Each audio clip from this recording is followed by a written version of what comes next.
Okay, welcome back. Let's go back to our table. This is part three of nutrition and metabolism. So let's start our talk about protein. All right, so let's begin our talk about types of proteins and dietary sources. So there are complete proteins and incomplete proteins. So animal products, eggs, milk, fish, most meats, as well as some plant products, so soybeans and quinoa are examples. These are considered complete proteins.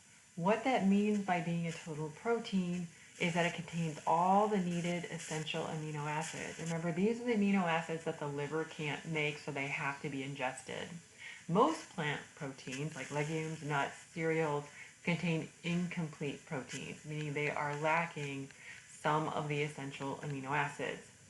However, this picture over here, as long as someone is eating a variety of plant-based products, so this is just showing you if someone's eating legumes, and as long as they eat corn, that they can get all of their essential amino acids. So basically, I just call it a smart vegan. A smart vegan diet can meet all the recommended daily allowances for those essential amino acids.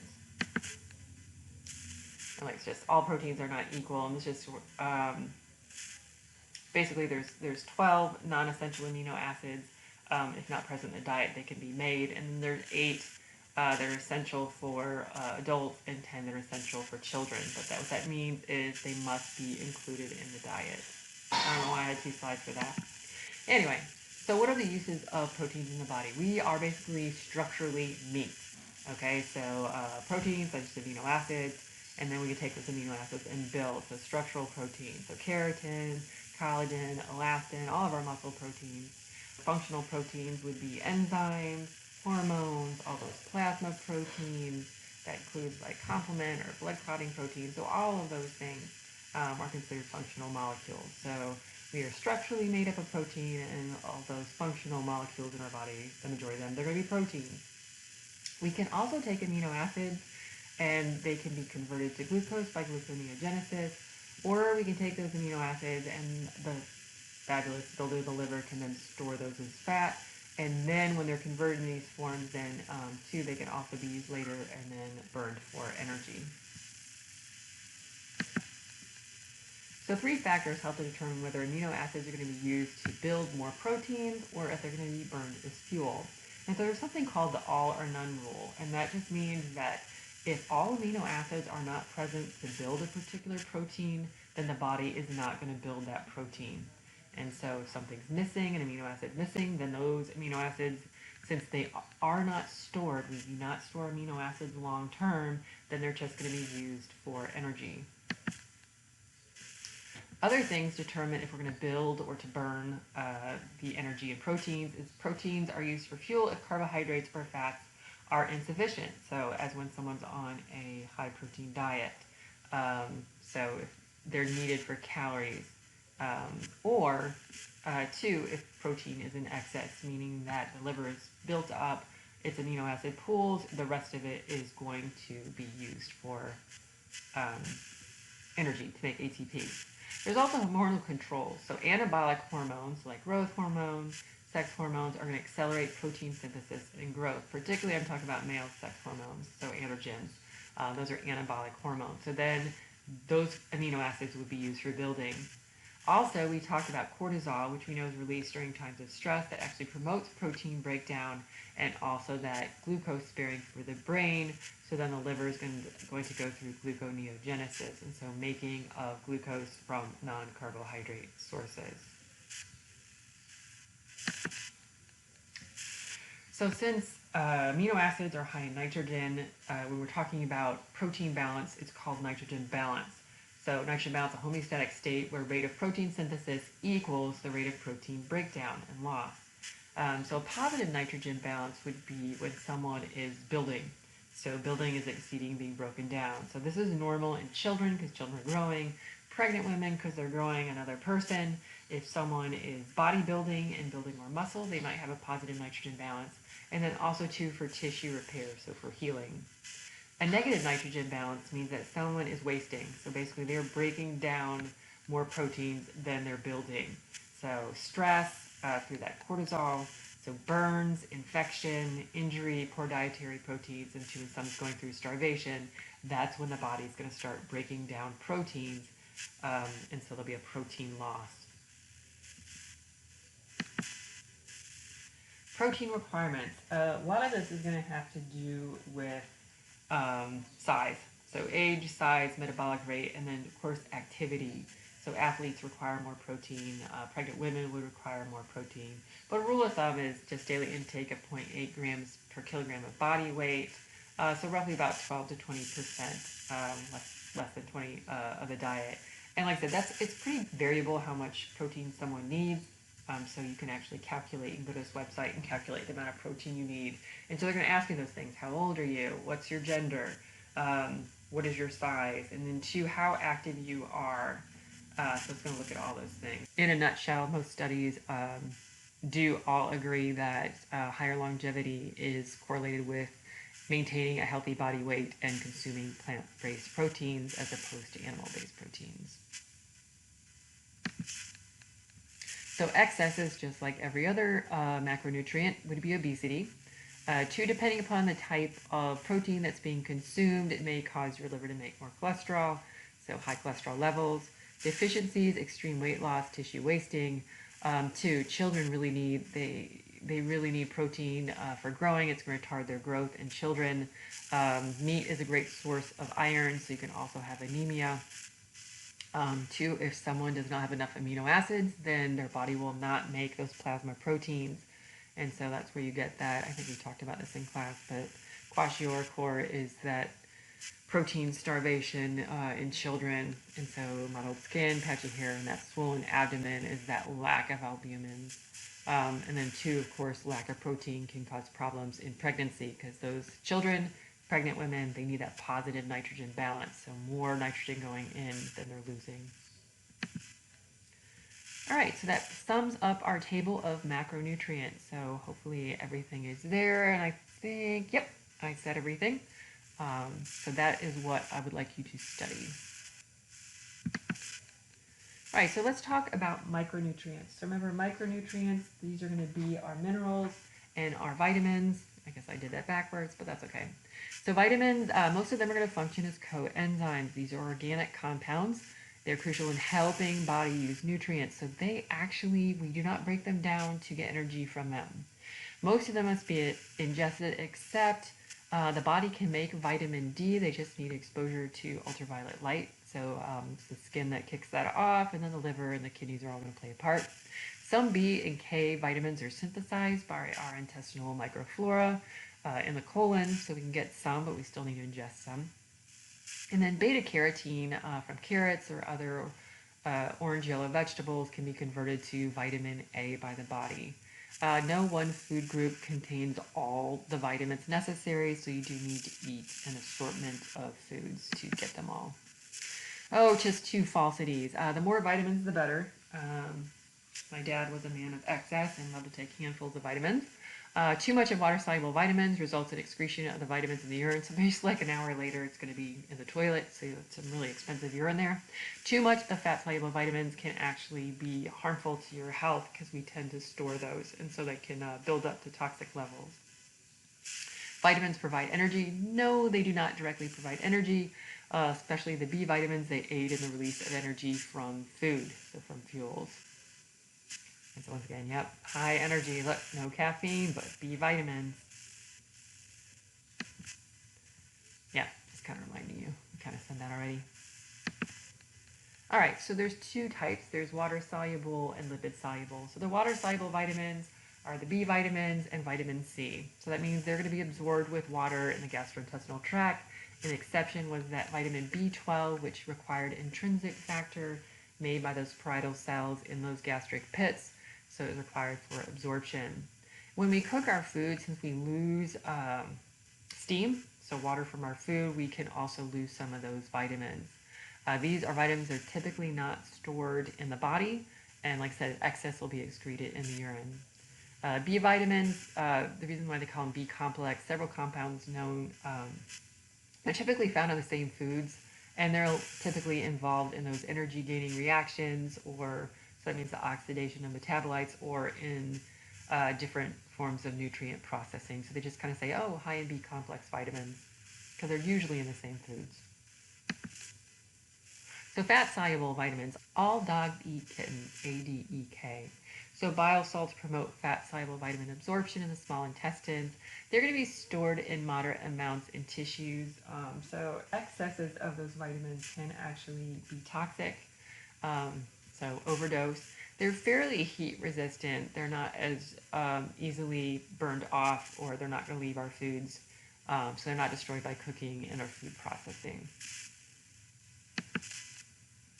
All right, so let's talk antioxidants for a moment, because that's a big thing in food labeling. The reason that antioxidants are good is because through our metabolism, we generate what are called free radicals. And so free radicals are any compound that has an unpaired electron. And so just like, oh, someone's really radical, they're unstable, these molecules are unstable, it can basically strip electrons away from other molecules, for one being DNA. And so if there's mutations in DNA, it can lead to cancer, and just overall can disrupt cell physiology. And so what vitamins A, C, E, so remember they're your ACE against cancer and aging, and the mineral selenium do is that they neutralize these free radicals.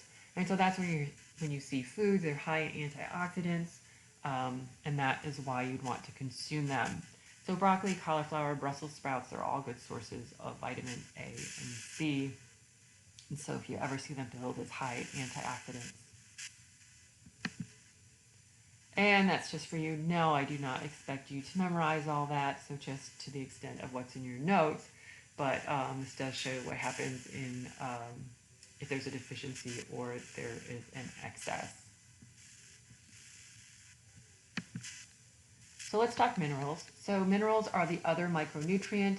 They are inorganic. They are extracted from the soil and by vegetables that we eat, so vegetables and fruits.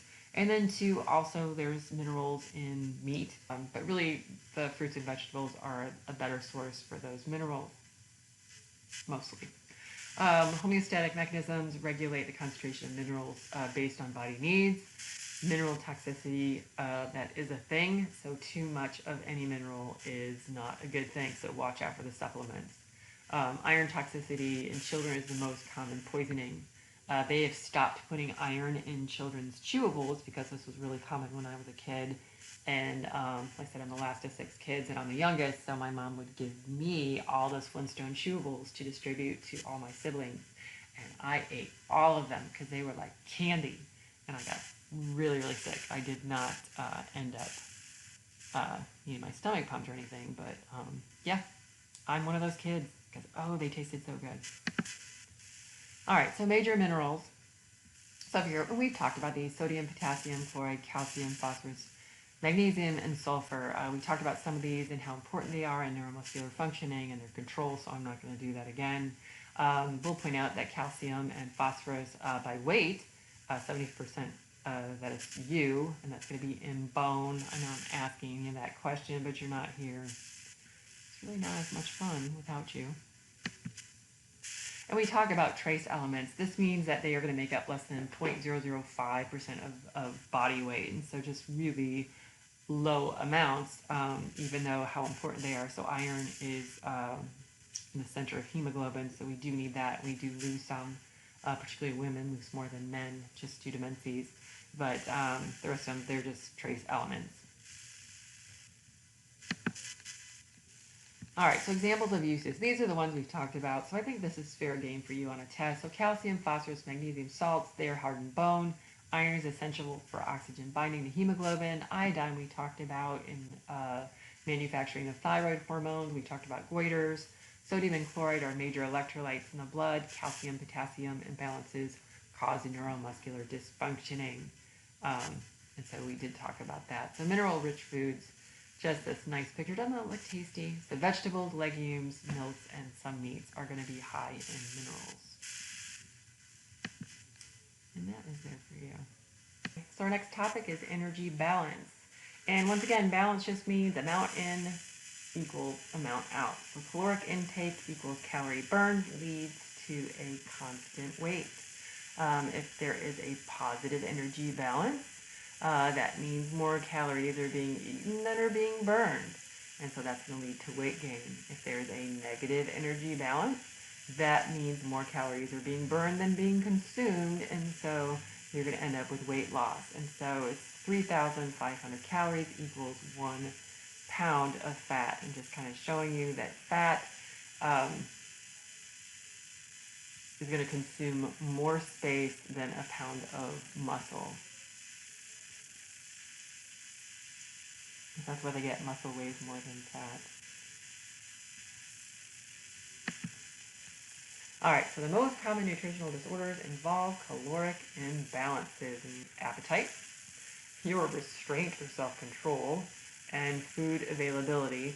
All these things determine your intake. So we're going to talk about what determines calories in, and then we'll talk about what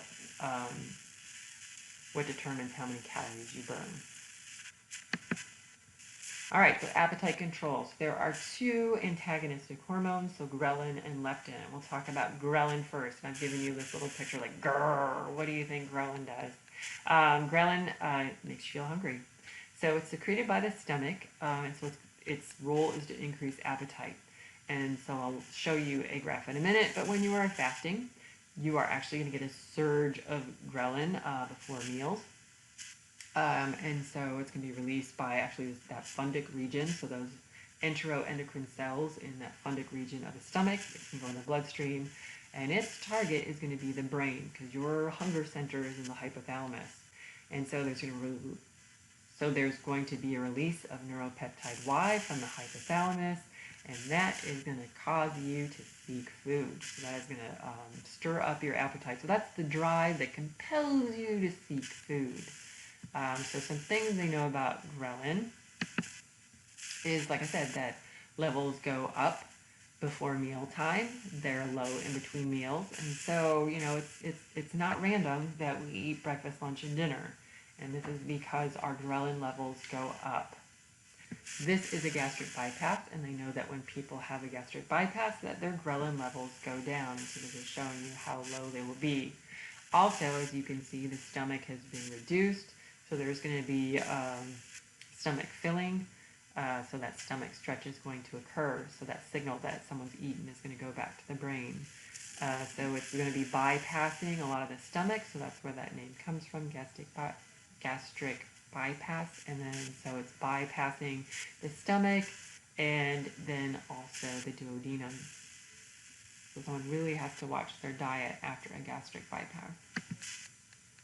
And yeah, just kind of reminding you, those enteroendocrine cells at the bottom of the gastric pits, particularly in the fundic region, are going to make that ghrelin. So other fun things about ghrelin. You have receptors in the hypothalamus and also in this place called the mesolimbic reward center. I'm going to click the other in case you forgot your nervous system. The mesolimbic reward center, there's going to be some lovely dopamine release. And I don't know if you remember about dopamine, but the word dope is in it. So dopamine is that signaling agent, and it just makes you feel good. And so there's always this little release whenever we do anything that's good for us. So when we eat food, when we drink water, when we have sex, when we nurture and love on somebody, art, you get a release of dopamine, nature, and discovery. So I'm just kind of showing you this, that it's, our relationship with food has a lot to do with that dopamine. And so ghrelin is going to send that message there. So that's really going to drive us to seek food. And then when we eat it, we get that rush of dopamine. I've done trials using vaccines and antibodies to ghrelin in the treatment for obesity. I haven't really heard the end of those trials. They do know that ghrelin is released during times of stress for some people. So those of you stress eaters, that could be why. They also know if you eat a high-fat diet, so a meal that's high in fat, you're going to have lower ghrelin that next meal. If you eat a low-protein diet, they also know that you will have higher ghrelin for the next meal. So that's kind of one of the premises with that keto diet or those high-protein diets, that you will feel more satisfied longer. And then we also talked about stomach emptying. Yeah. So, other studies they've done in response to acute sleep deprivation. So anyone, look what happens if you don't go to bed on time and you stay up late. You get them midnight munchies. If you've ever had midnight munchies, there is a hormonal connection to that. So ghrelin makes you hungry. The antagonistic hormone is leptin. So leptin isn't really a hormone that goes up and down between meals. This is the most important long-term regulator of energy balance. So this is, like I said, it's not between meals, just more long-term. What leptin does is it tells the brain that the body's fat reserves are sufficient. This is the number one hormone that helps us maintain a relative constant body weight. And two, it will actually increase our basal metabolic rate. So let's take a look. So basically when food intake is in excess of caloric needs, it's the adipocytes that actually make the leptin. So fat cells make leptin and release it into the bloodstream. And so it has a couple effects. So it's going to increase our basal metabolic rate because it kind of tells the body like, hey, we've got it to burn. It also is going to inhibit that neuropeptide Y, and so we won't feel hungry. So satiety, that's satisfaction, that's a word for that. So our appetite will be sated. So most obese people have plenty of leptin because they have plenty of adipose sites. The problem with obesity, and you're like, well, if it's fat cells that make this, then why aren't we all skinny? That your brain can become leptin resistant.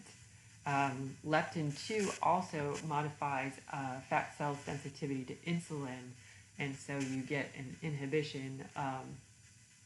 The idea is that it's going to inhibit lipid accumulation. However, when adipocytes get to be quite large, when someone's obese, then they become insulin resistant. And so what they do know is high fat, you do have high leptin levels, but you also get insulin resistance. And so that's that link between obesity and type 2 diabetes, which we're going to talk a little bit more about in just a minute.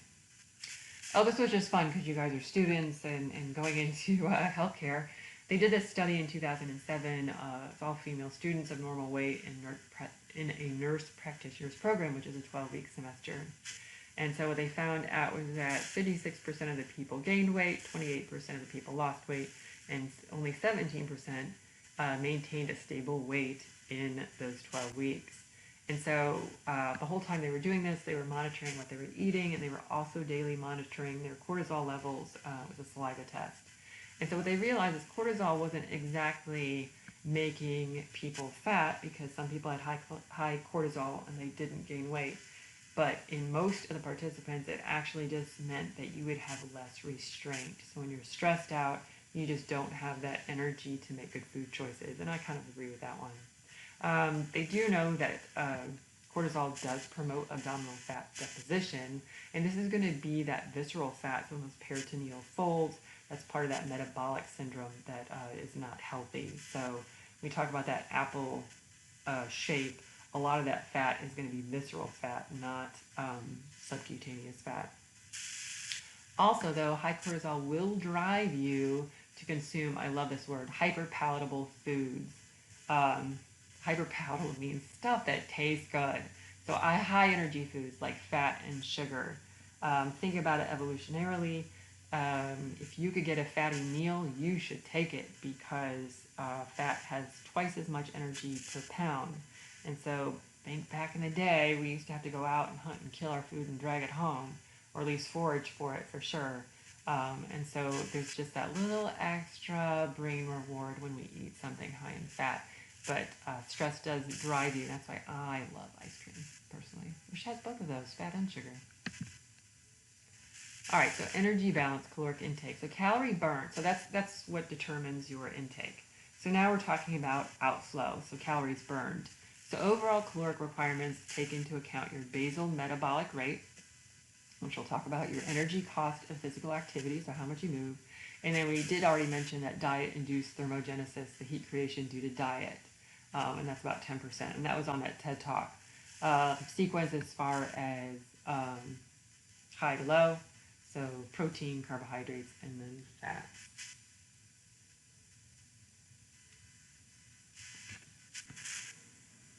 If you want to see how many calories you need to maintain your body weight, you can also click on that link right there.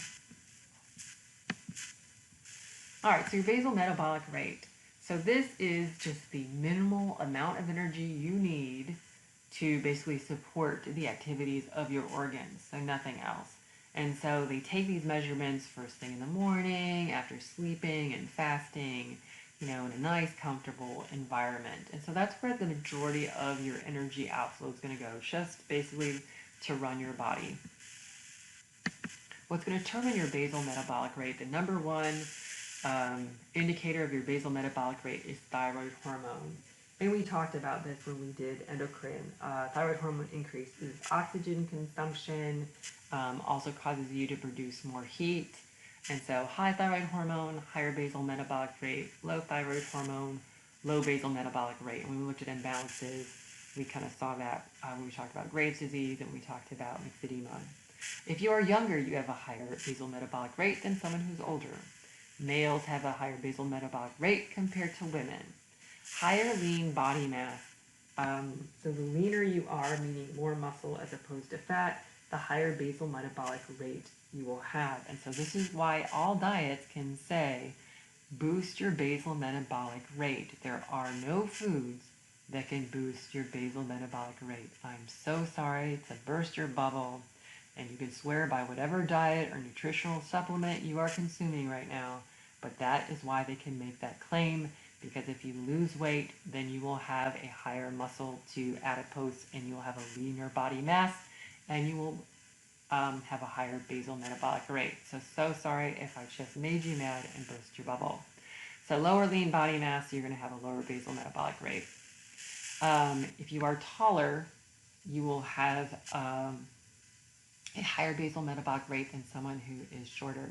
And that has to do with surface to volume ratio. So more surface area, higher basal metabolic rate, and that has to do with maintenance of temperature. Stress, fever, or illness increases your basal metabolic rate. If you're starving yourself or through fasting, your body will readjust and lower your basal metabolic rate. Clearly, if someone is pregnant or breastfeeding, so lactation, that will increase their basal metabolic rate. And of course, there's drugs that can raise your basal metabolic rate, so stimulants, caffeine, tobacco. There are, of course, drugs that can lower them, but they all have weird names and nothing really common. All right, the only reason I save this slide, just because you kind of know this, right? The more physical activity you do, you will burn more calories. So the more vigorous the exercise, the more calories burned. I like this part. Dressing and undressing for an hour.